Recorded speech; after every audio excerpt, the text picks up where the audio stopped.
Guys আমরা এখন খেতে বসে গেছি। তো গাড়ি বাজার হচ্ছে একটা পুরা গরু নাকি সবাইকে খাওয়াচ্ছে। হ্যাঁ, আর এই গরু খাইতেই তুমি আসো। এই গরু খাইতে আমিও আসছি, শিয়াবও আসছে এই গরু খাইতে। আমি আসছি জিলাপি কর, মিলাদ খাওয়ার পর জিলাপি খাওয়ার জন্য। ওকে, তো এখন হচ্ছে খাওয়া দাওয়া করবো, খাওয়া দাওয়া শেষ করে আবার আপনার সাথে দেখা হচ্ছে। ওকে, তো এই হচ্ছে আমার খুব আদরের বড় ভাই হাসান ভাই। তো হাসান ভাই, আপনার কাছে আমার একটা কোশ্চেন আছে। বলেন। আমি একটা কোশ্চেন করব। সেটা হচ্ছে আপনি যখন লাইভ করেন, আপনি লাইভের মধ্যে সব সময় দেখি আপনি শুধু ঘামান কেন?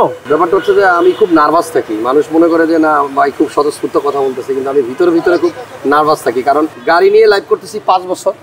এই 5 বছরের আগে আমি গাড়ির বুঝতাম না, তো ভিতরে ভয় কাজ করে, এই না ভুল বইলা ফেললাম, মানে এরকম একটা টেনশন কাজ করে। আরেকটা ব্যাপার হচ্ছে নীরব ভাইয়ের ব্লগগুলো ইদানিং দেখি, খুব আফসোস লাগে। আপনার ভাবি দেখে দেখে বলে যে এই যে লোকগুলা দেখছো কিরকম বউদের নিয়ে কত জায়গায় ঘুরে বেড়ায়, তুমি যাও না কেন? তুমি মাওয়াই যাইতে চাও না। সো এটা আমার কাছে কষ্ট লাগে। ভাবিকে একদিন ঘুরায়েন আপনি, তাহলে এটা তাহলে ভাবির সাথে আপনি ঠিক করতেছেন না। ইনশাআল্লাহ মানে 2026 পর্যন্ত কাজ করব। এরপরে ক্রিকেটারদের মতো একটা আনুষ্ঠানিক কি বলে এটাকে ঘোষণা দিয়ে অবসরে চলে যাবো, তারপর শুধু ঘুরবো। সবাই দোয়া করবেন হাসান ভাইয়ের জন্য, আমার জন্য দোয়া করবেন। নেক্সট ট্রিপ কোথায়? নেক্সট ট্রিপ ব্রো কই যাবো? একটু চায়না যাবো আর কি। চায়নায়? ওকে, সমস্যা নাই। আপনারা চায়না যারা যান নাই, বাড়িতে বসে চায়নার ফিল নিতে হইলে নীরব ভাইকে অবশ্যই ফলো করতে থাকেন।